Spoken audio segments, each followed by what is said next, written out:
It's another conversation with me, Zoe, and I'm so happy about this one because it is something different, totally different.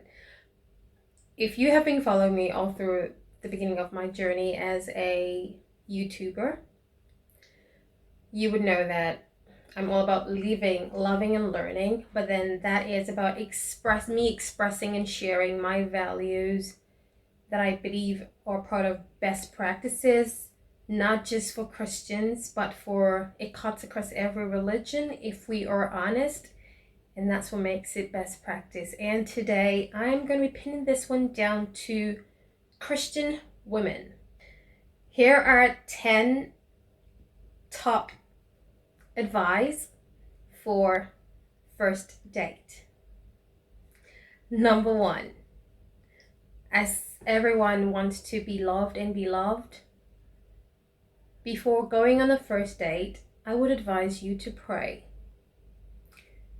I have prayed this prayer sometimes, and I believe I have seen the rewards of it. The prayer is, Lord, if this person is going to bring pain to me and regret, please dissolve this before it even starts.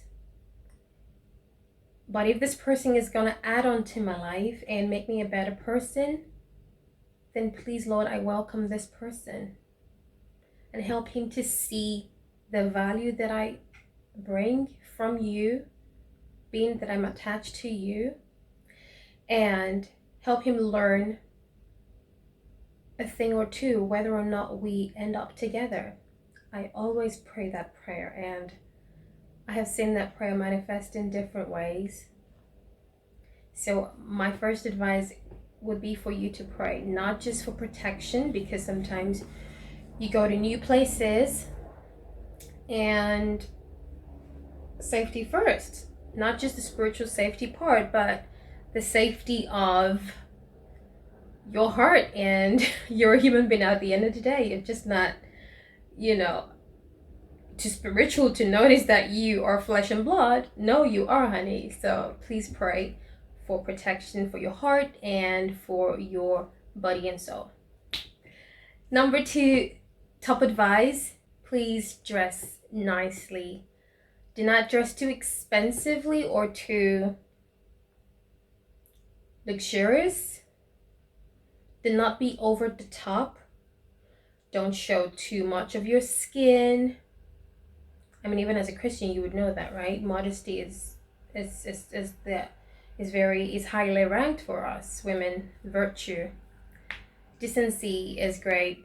So if you must show a little. Don't be like the world.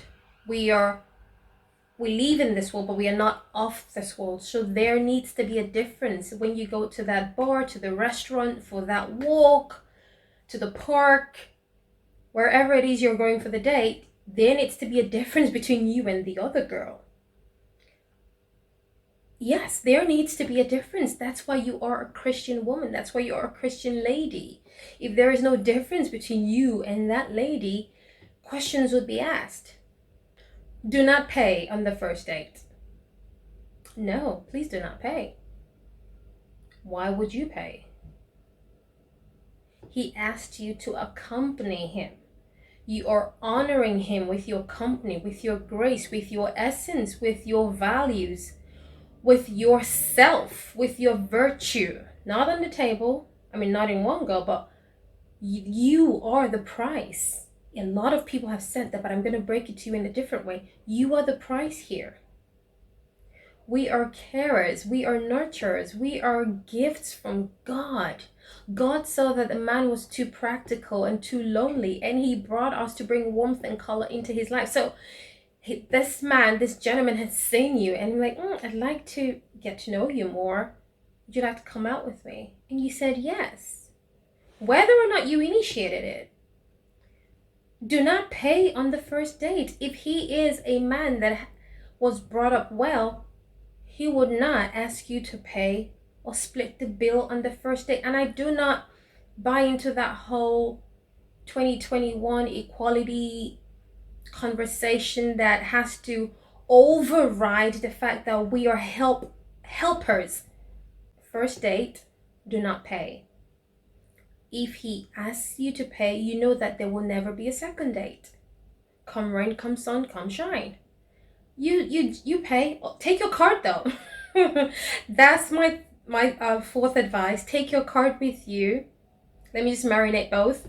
Please take money with you on your first date, in case this is about uncovering who this person is, and in case this person is very in tune with the secular conduct and policies and culture that says, oh, women should split bills on first dates or whatever dates, because it's an equally fine-tuned world now.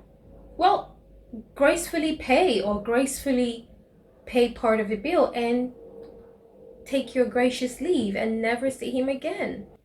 I just want to see women, especially Christian women, that align themselves with God, progress and are happy, whether in a relationship or without a relationship.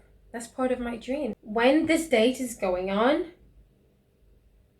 you do not have to reveal everything about you. Say only what you need to say. If you're not comfortable talking about your job, what you do per se, then do not talk about it.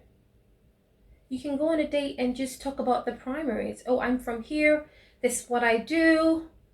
You don't have to say how many siblings you have, or if you're from a broken home, or if you're not, or if you were abused as a child, or if you went to an all-girls school. If the conversation leads there and you're comfortable sharing it, then great. But don't feel the pressure or the need to overshare, to overcompensate, maybe because you're out with someone who doesn't talk much, and then you feel the need to fill up the silences. No, you do not need to do that. Say what you need to do. Enjoy the silences. That's part of knowing this person as well. We need to stop asking ourselves, are we good enough? And that is my mantra for today's conversation, directed towards Christian women, single women. You need to start asking yourself, is he good enough for me?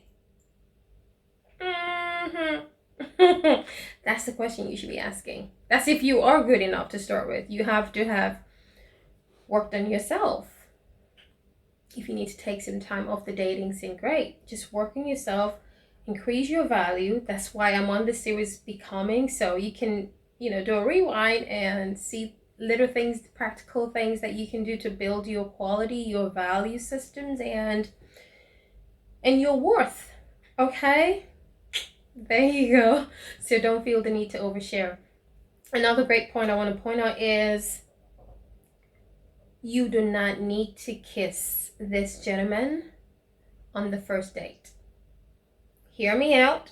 Hear me out, please. What if his hygiene level is not one that you're comfortable with? Let's say you grabbed a bite and you just noticed some things about, his hygiene that put you off. Would you still want to kiss that person? I'm just saying. But if you're comfortable, great. But I would not advise you to kiss on the first date. Yes, this is my advice. After the first date, yes, there is chemistry now. Go back home. Decide, do I want to see this person again? And if you do, then on the second date, you can bring him kissing is a way to bring someone close to you. When I was a young girl, I am still a girl, but when I was younger, there was a teenage girl book that says, don't kiss. I still stand by that. Do not kiss, especially on the first date. You need to take that whole chemistry and conversation that you've had that night or evening or day, hopefully day, take it back home and process, analyze it. Don't just go kissing every Tom, Dixon, and Harry. You'd probably end up kissing the whole of wherever community you're from or you reside in. Please do not go out at night for your first date. I would strongly advise against that. I don't think you should have a first date at night. If you must, I mean, be a more advanced girl, lady, woman, you know, maybe you go with your car or something, you have an Uber or something, just for security purposes. Night, there's always that whole lingering attachment to night. Oh, I have to walk you to your door. What if things go wrong again? How do you explain that? Dem say, don't. We don't need no dem say here. Be security conscious, and we all know how things go with the whole man and woman dynamics. Things just can go haywire because we are beautiful people. That's how we're supposed to make them feel, actually. So don't be upset that they feel the way they feel when they see you. It's okay. Just learn how to manage it better. Even the Bible says, night cometh when no man can work. Don't put yourself under that pressure. He doesn't have to see you off to your car or to your house. I know we've seen that in the movies. It's very pretty. Oh, he drives her home, he walks her to her door, and he kisses her, and oh, we faint, and you know, things just go rabble rousing, ding ding ding ding. No, you don't have to do it. He can see you off, he can drive you home, he can do all that. That's pretty romantic. I mean, that's great. If you, from the talking level, if you build a certain level of trust, and you've attached where this person lives, who you know a bit about his background, you know, if things go crazy, they will have somewhat to draw the responsible line to, you know, they'll trace it somewhere. Be yourself, okay? Let's say you've worked on yourself, you love who you are, you're a decent human being, you're a decent lady. Be yourself. Hopefully that self is a confident self, a beautiful self, and a graceful self. So carry that self, a lovely talking self, a calm self, a content self, a nice self. It should work for you. That's why it takes me back to that prayer. Lord, as we go out today, as I go out on this date, let everything work for my good. That's a simple prayer you can pray. Whether he walks out in you, whether he is the greatest prince charming ever and he ghosts you, let it work for your good. I'll see you in my next video. I hope you enjoyed this one. And if you love this more relaxing and personal side of me, then please leave me a comment below that you would like to see more content that are tailored toward Christian women, because that's all.